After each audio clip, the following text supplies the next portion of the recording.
അപ്പോൾ ഇന്ന് മക്കൾക്ക് സ്കൂളില്ലാത്ത ദിവസമാണ്. ഇന്ന് ഞാൻ ഒട്ടും പ്രതീക്ഷിക്കാത്തൊരു കോൾ എനിക്ക് വന്നിട്ടുണ്ടായിരുന്നത്. എന്താണെന്നൊക്കെ ഞാൻ നിങ്ങൾക്ക് കാണിച്ചു തരാവേ. അപ്പോൾ ആകെ ശനിയും ഞാനൊന്ന് താമസിച്ച് എണീക്കുന്നത്, പിന്നെ ഈ തലങ്ങനെ പറയും ബെഡ്ഷീറ്റ് കഴുകുന്നത്, റൂമെല്ലാം തൂത്ത് തുടങ്ങി.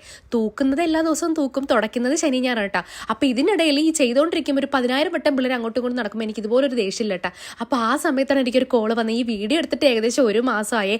ഈ കോൾ വന്നപ്പോൾ സത്യം പറഞ്ഞാൽ ഞാൻ അന്തം വിട്ടോ, ഒട്ടും പ്രതീക്ഷയില്ല കേട്ടോ. എൻ്റെ ചാനൽ ഇടയ്ക്കൊന്ന് മോണിറ്റൈസേഷനൊക്കെ കട്ടായ സമയത്ത് എനിക്കിത് കിട്ടുമെന്നൊരു പേടിയായിരുന്നു കേട്ടോ.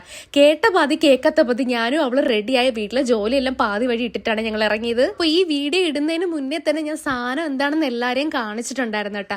അപ്പോൾ വീഡിയോ എടുക്കാൻ വേണ്ടിയിട്ട് ഞാൻ എൻ്റെ സെൽഫി സ്റ്റിക്കൊക്കെ ആയിട്ടാണ് പോയത്. അപ്പോൾ കൊറിയർ സെൻറ്ററിൽ നിന്നാണ് എനിക്ക് കോൾ വന്നത്. എൻ്റെ യൂട്യൂബിൻ്റെ പ്ലേ ബട്ടൺ വന്നതേ.